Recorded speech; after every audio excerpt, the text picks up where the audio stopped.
안녕하십니까? 지혜의 숲을 거닐며 역사의 숨결을 느끼는 시간입니다. 잠시 일상의 소음에서 벗어나 고대의 지혜가 오늘 우리에게 어떤 울림을 주는지 함께 귀 기울여보는 건 어떨까요? 오늘의 이야기가 당신의 마음에 작은 평온의 씨앗을 심어줄 수 있다면 이 지혜를 주변의 소중한 사람들과도 나눠주시길 바랍니다. 당신의 공유 하나가 이 혼란한 세상 속 누군가에게는 등불이 될 수 있습니다. 만약 고대 로마의 가장 위대한 황제 마르쿠스 아우렐리우스에게 신용카드가 쥐어졌다면 그는 어떻게 했을까요? 아마도 그는 그 플라스틱 조각을 자기 극복이라는 이름의 제단 위에서 주저없이 불태웠을 겁니다. 그는 지구상 가장 강력한 제국을 다스리면서도 스스로 차가운 바닥에서 잠을 청하고 소박한 음식을 먹으며 불을 포함한 세상 모든 것은 찰나에 지나지 않음을 매일같이 되새겼던 인물이었습니다. 이제 그를 21세기에 거대한 쇼핑몰 한가운데로 데려왔다고 상상해 보십시오. 지금 구매하고 나중에 결제하세요라는 유혹의 속삭임, 우리의 모든 것을 꿰뚫어보는 듯한 알고리즘 광고, 그리고 결코 채워지지 않는 도파민의 고리에 둘러싸인 그를 말입니다. 그는 주변을 둘러보고는 우리 모두가 까맣게 잊고 있던 단 하나의 질문을 던질 것입니다. 어쩌다 자유가 이토록 비싼 대가를 치러야 하는 것이 되었는가? 우리는 재정적 혼돈이 일상이 되어버린 세상에 살고 있습니다. 개인의 빚은 당연한 것이 되었고 절제와 인내는 구시대의 유물처럼 취급받습니다. 하지만 지금으로부터 약 2000년 전 역사상 가장 막강한 권력을 가졌던 한 남자는 재앙 앞에서도 평온과 이성, 그리고 단단한 마음을 유지하는 방법에 대한 개인적인 지침서를 남겼습니다. 그는 좋아요나 팔로워 혹은 명성을 위해 글을 쓰지 않았습니다. 오직 스스로의 생존을 위해 썼습니다. 그 책이 바로 명상록입니다. 그리고 그 책장들 사이에는 오늘날 그 어느 때보다 더 급진적이고 우리에게 절실히 필요한 재정적 마음가짐이 숨쉬고 있습니다. 마르쿠스 아우렐리우스는 서기 121년 엄청난 특권 속에서 태어났습니다. 그는 최고의 스승들에게 교육받았고 막대한 부를 물려받았으며 마침내 황제의 자리에까지 올랐습니다. 하지만 그는 폭군이 되는 대신 철학자왕의 길을 선택했습니다. 덕, 절제, 그리고 이성을 무엇보다 중요하게 여겼던 스토아 학파의 영향을 받은 그는 스스로에게 고난을 예상하고 상실을 받아들이며 모든 것을 통제할 수 있다는 환상에서 벗어나는 훈련을 시켰습니다. 그는 역병과 전쟁, 배신과 경제적 쇠퇴를 모두 겪으며 살았습니다. 그럼에도 그의 글은 흔들림 없이 고요하고 명료하며 때로는 차갑게 느껴질 정도로 집중되어 있습니다. 그의 목표는 안락함이 아니었습니다. 그것은 바로 정신의 주권을 지키는 것이었습니다. 로마 제국이 최전성기를 누리던 시절 그 영토는 여러 대륙에 걸쳐 뻗어 있었고 로마의 거리에는 세상 모든 곳에서 온 사치품들이 넘쳐났습니다. 바로 그때 마르쿠스는 단순함을 택했습니다. 그는 탐닉을 경계했고 칭찬을 불신했습니다. 그는 유일하게 진정한 분은 내면에 존재한다고 믿었습니다. 세상이 미쳐 돌아갈 때 온전한 정신으로 살아갈 수 있는 능력 말입니다. 최근 들어 스토아 철학이 다시금 주목받는 것은 어쩌면 당연한 일입니다. 하지만 여기에 문제가 있습니다. 우리는 인스타그램에 올릴 멋진 문구를 발췌하는 데 그치면서 정작 마르쿠스가 자신을 보호하고자 했던 그 거대한 경제적 시스템의 본질은 외면하고 있습니다. 그리고 그 시스템의 엔진은 과거보다 훨씬 더 위험해졌습니다. 오늘날의 시스템은 단순히 혼란스러운 것이 아닙니다. 그것은 우리를 재정적으로 그리고 심리적으로 끊임없이 불안정하게 만들도록 정교하게 설계되었습니다. 전 세계적으로 가계부채는 사상 최고치를 경신하고 있고 신용카드 이자율은 천정부지로 치솟았습니다. 금융 이해력은 충격적일 정도로 낮은 수준에 머물러 있습니다. 우리가 접속하는 모든 디지털 플랫폼은 소비와 비교, 그리고 도파민에 중독된 산만함을 유발하도록 만들어졌습니다. 그 결과는 무엇일까요? 겉은 부유해 보이지만 실상은 월급이 통장을 스쳐 지나가는 사회. 이전의 그 어떤 세대보다 더 불안하고 재정적으로 덜 안정적이며 조종당하기 쉬운 세대. 그리고 진정한 부를 창출하는 대신 우리의 감정적 불안정성을 수익화하며 생존하는 금융 시스템. 어쩌면 이러한 현실은 혹독한 경쟁과 무한한 비교 속에서 살아가는 우리 한국인들에게 더욱 아프게 다가올지도 모릅니다. IMF 외환위기를 겪으며 한순간에 모든 것이 무너질 수 있다는 것을 뼈저리게 체험했던 세대의 기억이 오늘날의 젊은 세대가 겪는 영끌과 비투의 불안감과 겹쳐 보이는 것은 우연이 아닐 것입니다. 바로 이 지점에서 스토아 철학은 혁명적인 대안이 됩니다. 이것은 감정을 억누르라는 말이 아닙니다. 감정에 지배당하기를 거부하라는 것입니다. 특히 당신의 돈 문제에 있어서는 더욱 그렇습니다. 스토아 철학자들은 우리가 역병이나 시장 붕괴, 전쟁과 같은 외부 사건들은 통제할 수 없지만 그것에 대한 우리의 반응은 온전히 통제할 수 있다고 가르쳤습니다. 마르쿠스는 죽음과 상실, 그리고 가난이 지극히 자연스러운 일임을 매일 스스로에게 상기시켰습니다.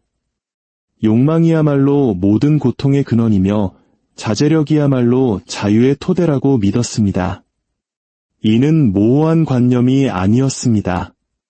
혼돈에 맞서는 갑옷이자 마음을 지키는 도구였습니다.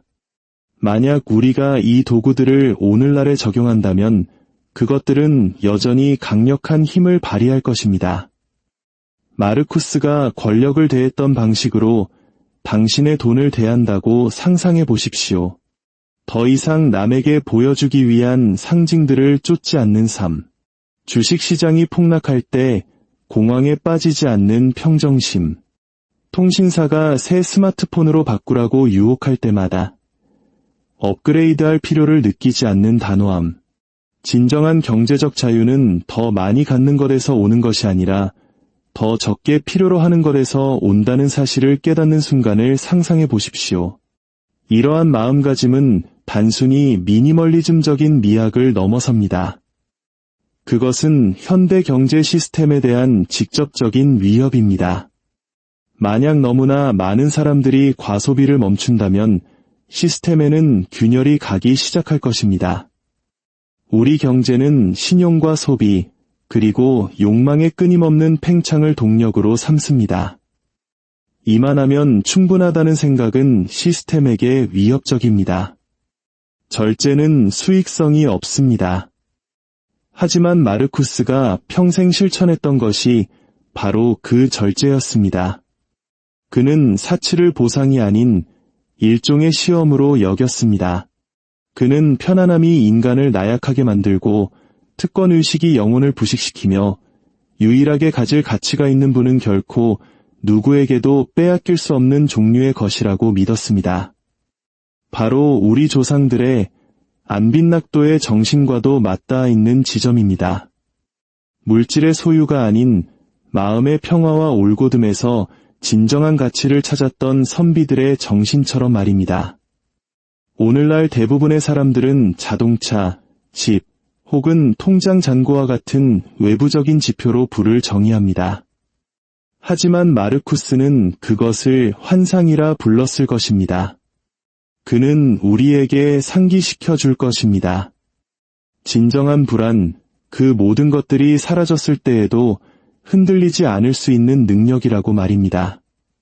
그리고 그 능력은 주가 하락 한 번에 대량 해고가 일어나고 금리 인상 한 번에 한 가정의 예산이 뒤흔들리고 인스타그램 피드를 한 번 스크롤하는 것만으로도 무언가 새로 사지 않으면 내 인생이 실패한 것처럼 느끼게 만드는 이 세상에서 극도로 희귀해졌습니다. 우리는 단지 재정적으로만 과도한 빚을 지고 있는 것이 아닙니다. 우리는 감정적으로도 과도하게 노출되어 있습니다. 우리는 풍요를 당연한 것으로 불편함을 시스템의 오류인 것처럼 취급합니다. 하지만 스토아 철학자들에게 불편함은 훈련의 장이었습니다. 마르쿠스는 자발적으로 고난을 실천했습니다. 딱딱한 침대에서 자고 식사를 거르며 고통이 적이 아님을 스스로에게 되새겼습니다. 진짜 적은 의존성이었습니다. 칭찬에 대한 의존, 편안함에 대한 의존, 결과에 대한 의존 말입니다. 이제 그 원칙을 당신의 재정에 적용해 보십시오. 변동성에 반응하는 대신 변동성을 미리 준비하는 모습을 상상해 보십시오. 시장 예측에 집착하는 대신 현금 보유량을 늘리고 불필요한 지출을 줄이며 더 적은 것에도 만족할 수 있도록 스스로를 훈련시키는 것입니다. 돈을 더 많이 벌어서 불안감을 잠재우려 애쓰는 대신 돈이 그 불안을 해결해 줄 것이라는 믿음 자체를 해체하는 것입니다. 성공을 순자산으로 측정하는 대신 내면의 평온함으로 측정하는 것입니다. 이것이 바로 스토아 금융입니다. 그리고 이것은 어쩌면 세상이 통제불능의 상태로 빠져들 때 우리를 지켜줄 유일한 종류의 금융일지도 모릅니다. 주위를 둘러보십시오. 인플레이션이 맹렬하게 돌아왔습니다. 정부는 한계를 넘어 빚을 지고 있습니다.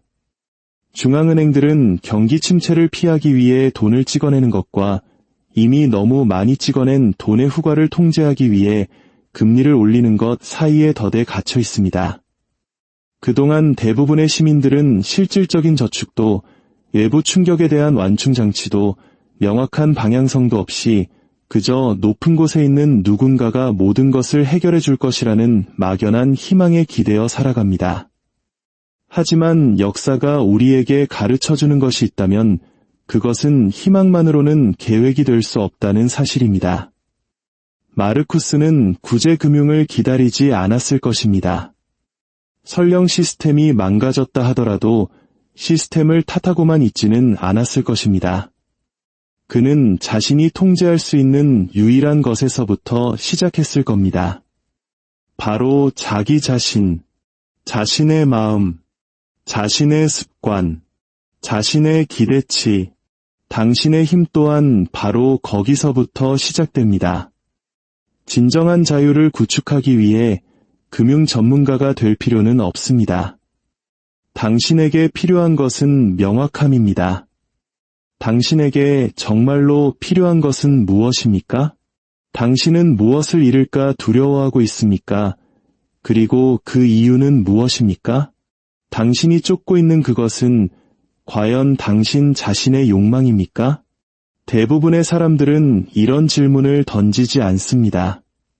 그들은 그저 주어진 게임의 규칙에 따라 살아갑니다.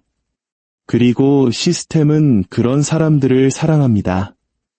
하지만 당신은 대부분의 사람들처럼 되기 위해 이 자리에 있는 것이 아닙니다. 당신은 무언가 계산이 맞지 않는다는 것을, 무언가 잘못되었다는 것을, 당신을 제외한 모두에게 이익이 되는 성공의 버전을 강요받아왔다는 것을 어렴풋이 알고 있기에 지금 이야기를 듣고 있습니다. 어쩌면 지금 당신에게 필요한 것은 또 다른 금융 앱이나 또 다른 부업이나 ETF에 대해 소리치는 또 다른 금융 전문가가 아닐지도 모릅니다. 어쩌면 당신에게 필요한 것은 부드럽게 속삭여지며 매일같이 실천되는 고대의 지혜일지도 모릅니다. 그러니 시장이 공포에 휩싸일 때 숨을 고르십시오. 물가가 치솟을 때 삶을 단순화하십시오. 세상이 당신에게 소비하라고 부추길 때 거절하십시오. 그리고 당신 안의 두려움이 즉각 반응하라고 말할 때 그러지 마십시오. 결국 경제적 자유란 당신이 얼마를 버느냐의 문제가 아닙니다. 그것은 당신이 내면에서 무엇을 소유하고 있느냐의 문제입니다. 마르쿠스 아우렐리우스는 신용카드를 가져본 적이 없지만 자신의 욕망에 소유당하는 것의 대가를 알았습니다. 그리고 그 욕망을 지배했을 때 얻게 되는 보상이 무엇인지도 알았습니다. 그것이 진정한 부입니다. 그것이 진정한 자유입니다. 그리고 그것이야말로 고대의 것이든 현대의 것이든 모든 혼돈 속에서 살아남는 방법입니다. 오늘의 이야기가 당신의 삶에 새로운 관점을 선물했기를 바랍니다. 역사는 언제나 그 답을 품고 있습니다. 우리는 그저 어디를 봐야 할지 알면 될 뿐입니다. 평안한 하루 보내시길 바랍니다.